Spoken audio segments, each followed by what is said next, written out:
हाय नमस्कार। तर काय नाही, आता चालले रेशनिंग आणायला।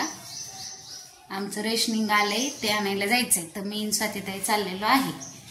त्या पण नव्हते ना, त्या गावी गेले होते स्वातीताई। त्यांच्या बहिणीला मुलं झाली 2 जोडी, त्याच्यामुळे त्या तिकडे गेले होते। मग आता निघालोय आम्ही। माझं सगळं आवरलंय, देवपूजा वगैरे सगळं झालंय। पण स्वातीताईंचं म्हणणं होतं की थांबा मी आले, मग जाऊ दोघी संगच। ठीक आहे म्हटलं या। तर ते येतात ते म्हणून बसावं म्हणले थोडा वेळ, तो पण म्हटलं एक व्हिडिओ होऊन जाईल।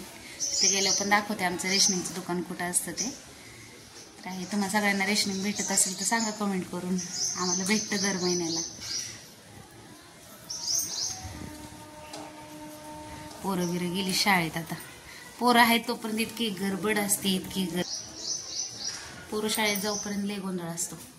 एकदा पोरं शाळेत गेली की मग काही नसतं, एवढं सगळं आवरले। घर पुसायच्यात, पण म्हटलं नंतर पुसायला आल्यावर। तर व्हिडिओ कसे वाटते सांगा कमेंट करून। आणि हा सांगायचं राहिलं, माझ्या सासूबाईंचं ऑपरेशन झालंय डोळ्यांचं।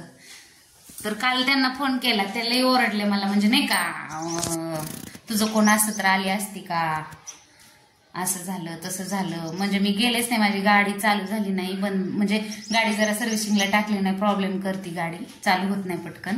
किक स्टार्ट आहे ना, बटन स्टार्ट नाहीये। आणि मग गेले नाही मी, म्हटलं जाऊ दे, रेशनिंग पण आणायचं होतं त्यांना पण भेटून यावं म्हटलं, पण मी गेले नाही। त्या काही लोकांच्या घरी नाहीयेत, थोरल्या दिराच्या सावाच्याच घरी आहेत, तरी पण रुसल्या माझ्यावर की म्हणे तू आली नाही, तुझं कोण असतं तर आली असते ऑपरेशन झाल्यावर भेटायला, असं तसं। बाई लय उरकलं। मग रात्री पाटील आले 9:30 वाजता।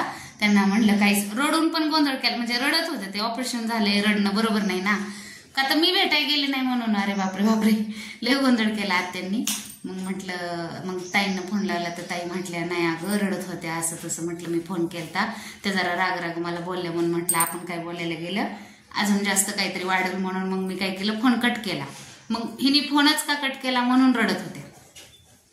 मग 9:30 वाजता गेले भेटायला, तरी रडत, म्हणजे डोळ्यातून पाणी चालूच होतं। म्हटलं काय झालं, म्हटलं काय नाही झालं, कशाला आली म्हटलं आले तुम्हाला भेटायला, म्हटलं दिवसभर नाही का सुचलं, असं तसं।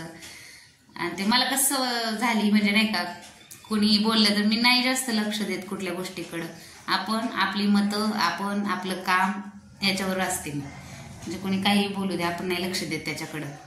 मग काल आला थोडा वेळ राग की बाबा आपण एवढा आपुलकीने फोन केला आणि त्यांनी अशा बोलल्या। मग नंतर विचार केला बाबा की नाही का त्यांच्या बरोबर कोण नाही, ताई कामाला जातात ना, ताईंना होत नाही कामामुळं, आणि भाऊजी तिथंच असत कामाला, जास्त काही मोठं नाहीये। परत मग त्यांना काय वाटलं असतं, बघा आम्ही आहे तरी ती नाही का, म्हणजे तरी पण आली। मग आता धीर जाऊ आहेत मोठे, शेवटी किती केलं तरी त्यांना काय वाटत आमचा जीव नाहीये का सासूवर, असं त्यांना पण वाटलं असतं ना।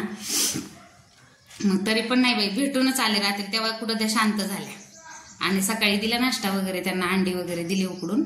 आज प्रदोष आहे, चालत नाही माहिती मला, कमेंट करू नका तशी ताई तुम्ही खाता का, पण त्या खातात, तर त्यांना दिले। आमच्यात प्रदोष, सोमवार, गुरुवार, एकादशी, चतुर्थी सगळे दिवस पाळून खाल्लं जातं, तसं खात नाही, असं असतं।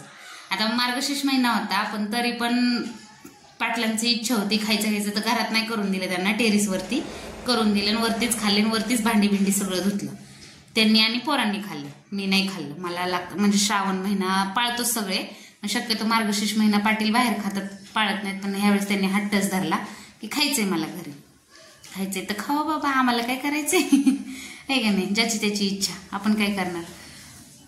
तर जाते आता, रेशनिंग घेऊन येते, परत सासूबाईंना एकदा भेटून येते जाऊन।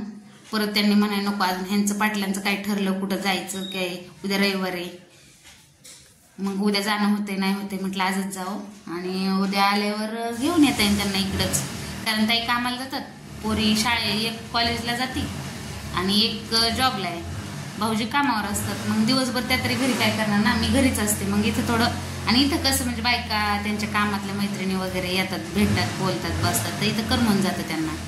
ते घेऊन येते आता, जे डोळे वगैरे तपासणी करतील, उद्याच्या दिवस जर ड्रॉप वगैरे काय म्हटले तर राहिलेत, तरी पण जावं लागलं। आज नाही गेले तर अजून परत म्हणते काल आली आज नाही आली, असं होतं। जाऊ द्या, जिथं चालतेच तिथंच हक्क दाखवतात, काय करणार। असंच नाही बरं का, आमच्या मावस सासू पण रुसतात, तुले बदलली, तू आता पहिल्यासारखी नाही राहिली. मला सवय कशी सगळ्याला असं आपल्यासारखं गेलं की नाही हो आत्या असं तसं असं जास्त आपुलकीने बोलायची सवय लागली. मग त्यांना पण वाटत गेलं की गळ्यात पडणार, माझी मावस सासू आहे त्या आहेत, गळ्यात पडणार, बोलणार आणि असं पोरीसारखं हट्ट करणार असं तसं. तर त्या आणि मग ते काय होतं थोडं गॅप म्हणजे त्यांच्या पण सुना आल्यात, मग त्यांच्यासमोर म्हणजे मी माझं वैयक्तिक मत की त्यांच्या सुना आल्यात त्यांच्यासमोर आपण जास्त हे करणं बरोबर नाही वाटत. मी ह्या गोष्टीचा विचार करून थोडंसं मागं घेतलं. त्यांनी ते बोलून दाखवलं ह्यावेळेस. तर म्हणे तुले बदलली, पहिल्यासारखी नाही राहिली, असं झालं तसं झालं. अरे बापरे बापरे म्हटलं चूक झाली सासूबाई, माफ करा. मग जेव्हा ते म्हणजे मला काय म्हणते आपण थोडंसं बारीक बापात झालं तर काय बिघडतं का? असतं मोठं माणूस जसं होईल तसं लहान बुद्धी होत जाती. मस्त त्यांचं बरोबर नसतं, आपल्याला दिसतंय ते, पण त्यांच्या समाधानासाठी हा म्हणायचं आणि परत ते आपण नीट करायचं. काय प्रॉब्लेम आहे त्याला? आमच्यात तसंच असतं. मस्त दिसतंय त्यांना नाही ते चुकीचे ते बरोबर नाहीये, पण बोलून उपयोग काय? बोलून दुखवण्यापेक्षा ते शांत राहिलेलं बरं ना. जेव्हा त्यांच्या बुद्धीला वाटतंय तेव्हा करू द्या आणि जे आपल्याला पटत नाही ते नंतर करायचं. ते गेल्यानंतर तोपर्यंत आहे ते म्हणून आणि चुकी दाखवून दिलं तर चिडतात असे. त्याच्यामुळं आहे त्या बरं आहे म्हणजे काही नाही. घेऊन येते त्यांना जाऊन. आज नाही घेऊन येणार, आज भेटून येते आणि उद्या संध्याकाळी एखाद्या वेळेस घेऊन येईल. पाटलांना वेळ भेटला की घेऊन येईल. आता त्यांना टू व्हीलरवर पण नाही ना आणता येणार, वारं बिरं लागलं डोळ्याला तर मग मोठी गाडीच न्यायला लागून त्यांना घ्यायला. मग जाते. तसं भाऊजी ताई पण भरपूर काळजी घेतात. मग त्यांनीच काळजी घेतात चांगली तसं बघायला गेलं. पण घरी कोण नसतं म्हणून, बाकी काही नाही. चला तर मग बाय. व्हिडिओ कसे वाटतात सांगत जा, कमेंट करत जा, लाईक करा, शेअर करा, सबस्क्राईब करा.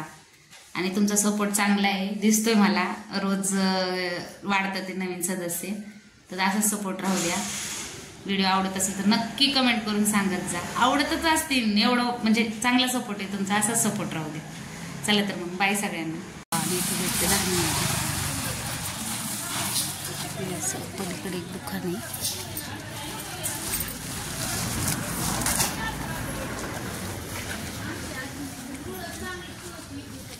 असं इथं गणपतीचं पण होलसेलचे गोडाऊन असतं.